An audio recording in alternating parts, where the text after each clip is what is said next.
So let me cut to the chase. If you're taking the new exam and you have not been reading the CTTCs, you need to read the CTTCs. Or you could struggle. Here is what I think. I think there are going to be some questions based on the CTTCs on the new exam. Seriously. Let me show you one thing here. Page 311. Tailoring Considerations. Now, when we talk about the humans, what are we tailoring? What's the first one? The D word. Diversity. What is the diversity background of the team? Physical location. Industry-specific resources. Watch this one. Acquisition of team members. These are tailoring considerations. Management of the team. Life cycle approaches. I'm telling you, there's enough juice in this book to keep you buzzing. You don't need to go look for any more steroids on Jeff's website.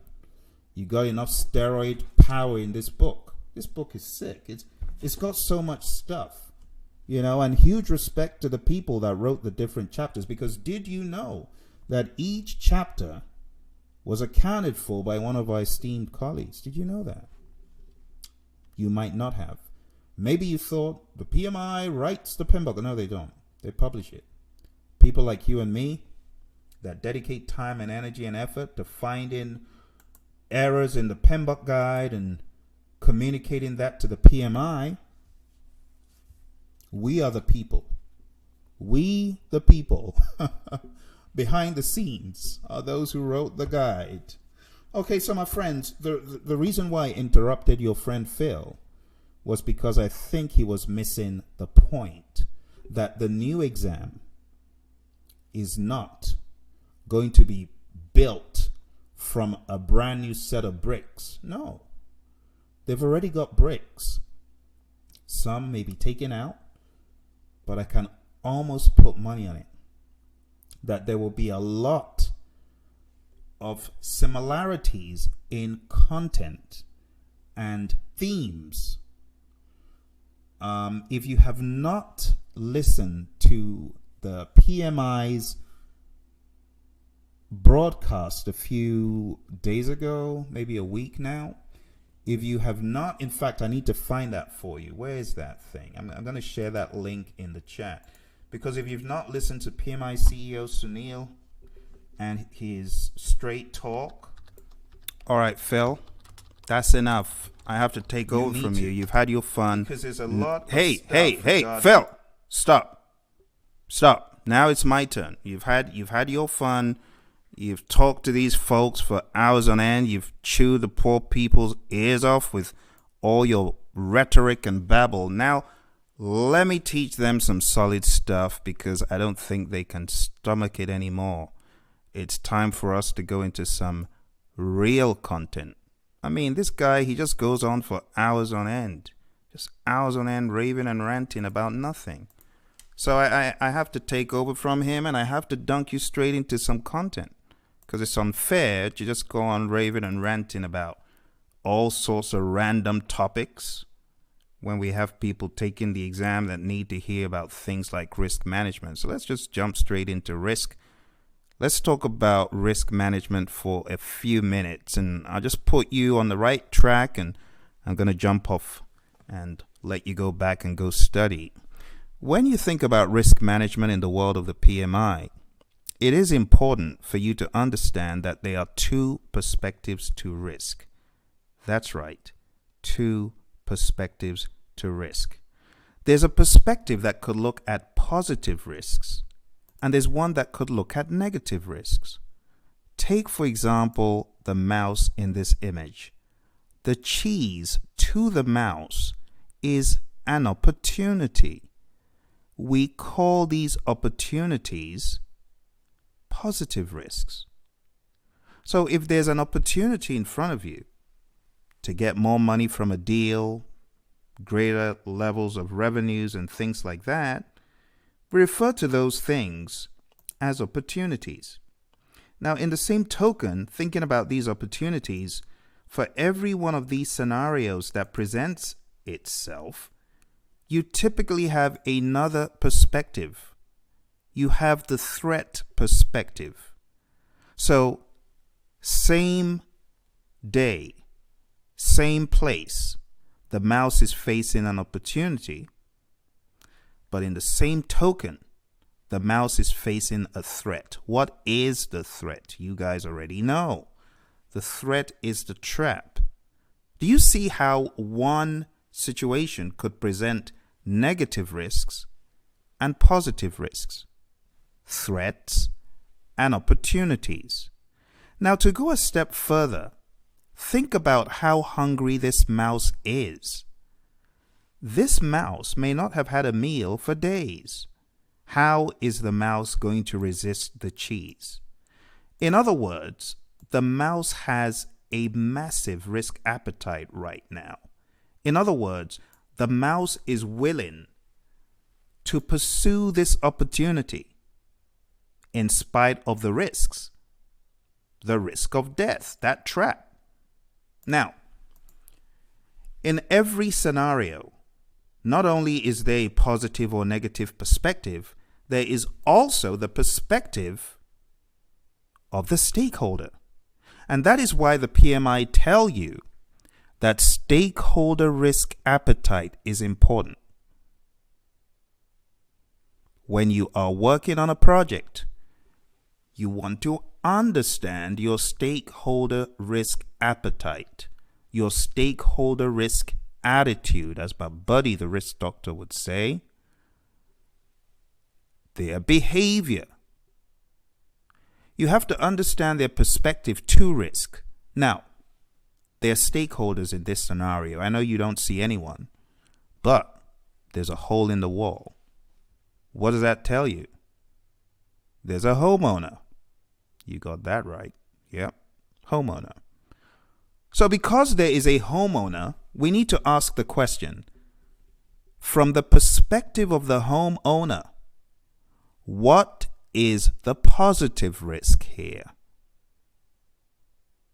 You see where I'm going with this? So let me open up a few lines of discussion.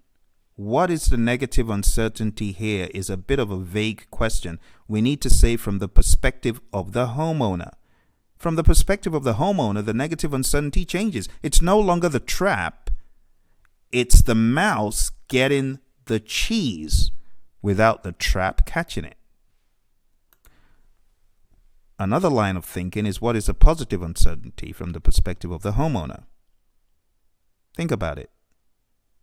It's the trap catching the mouse that has made life a misery, absolute nightmare for the poor homeowner.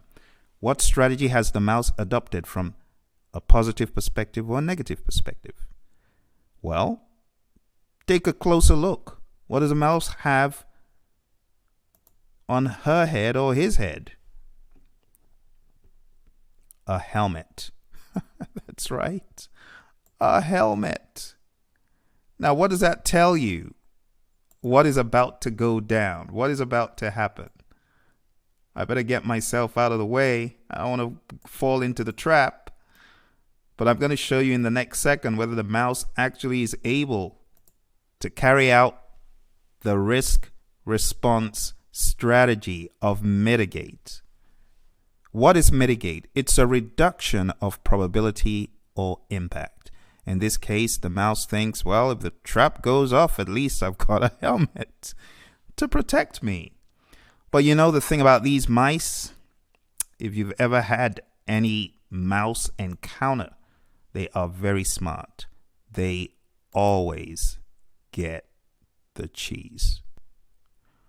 So whenever you approach the 7 steps in risk, I want you to be aware that you are not only looking for threats, you're also looking for opportunities. The 7 processes in risk. First of all, plan risk management. Develop a plan for how to carry out the entire risk landscape. Identify the risks. Part of identification of risk could be identifying at a very high and primitive level a possible response. In other words, you are fast forwarding to process 5 to get a temporary placeholder, if you will, for how you will respond to the risk. Whether that will be your final response is not decided until you get there. But in Identify Risk, you could have some initial responses. Did you know that? Or is this new to you? Initial responses to risk could be done in Identify Risks if you have read your PMP guide. Perform Qualitative is all about qualitatively analyzing the risks. Now, in order to do a good qualitative risk analysis, you want to make sure you got a solid risk statement in Identify Risk that follows the espoused PMI model, the cause, the risk, and the effect.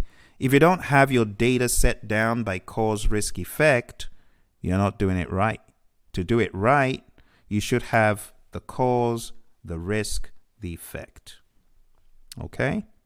I can see I've only got 2 minutes. The Google boys are going to shut me down, so I got to hop off this bus pretty quick. But don't worry, I'll be back. The next thing I want you to think about is quantitative as being the PMI declared optional step that you do not have to follow. Okay? In quantitative, we're seeing dollar signs, euros, yen, pounds, and so on. Monetary value. When we say quantitative, we're talking about specific quantitative items. We're not talking about high, medium, low here. That's qualitative. Quantitative is $10, $20. Oh, if that risk happens, the EMV, the aggregate, the key word is aggregate effect. The aggregate effect of all the risks is whatever it is. The last 3 planned risk responses, I cannot overstate the importance of understanding and separating mitigate from accept. If you are taking proactive action before the risk occurs, you are not in accept. Being proactive is not accept. It has to be something else. Some folks get this particular theme of contingency reserves mixed up. There's a difference between putting aside a contingency versus taking a step to reduce the impact or the probability. There's a difference. You're going to have to study this stuff. Okay, my friends. Last but not least, we've got implement risk responses, carrying out the response, and we've got monitor risk. Someone says, Phil, at what point is it implement? It is implement if you are doing what you said you will do to manage the risks. Okay? And with that, my friends, I got to jump off because the Google boys, they don't play. I got to get off. They're going to shut me down. I got to get off. It's been nice speaking to you for the past 12 hours, but we're going to shut it down. Don't forget, subscribe, support the channel. I like bringing these videos to you, but I need your support. I need your support whenever you watch any of my videos. Remember, it takes time, effort, energy, thought, investment to put this stuff out for you. So I need you to, whenever you watch any of my videos, don't forget to give Phil a message. Show some love to your buddy, Phil. Well, those of you who aren't mad at me, a lot of people are. They don't like the PMP guide. They don't like anything regarding the PMI. I don't blame them. I don't blame them. That's a different topic for a different day. But I better get off before the Google boys shut me down. It's been really nice talking to you. I wish you all the best. Those of you who are going for the new exam, you got to do what you need to do. Hit the Praizion site. Hey, Praizion. That's Z for those friends in the United Kingdom. Take care. Talk to you soon.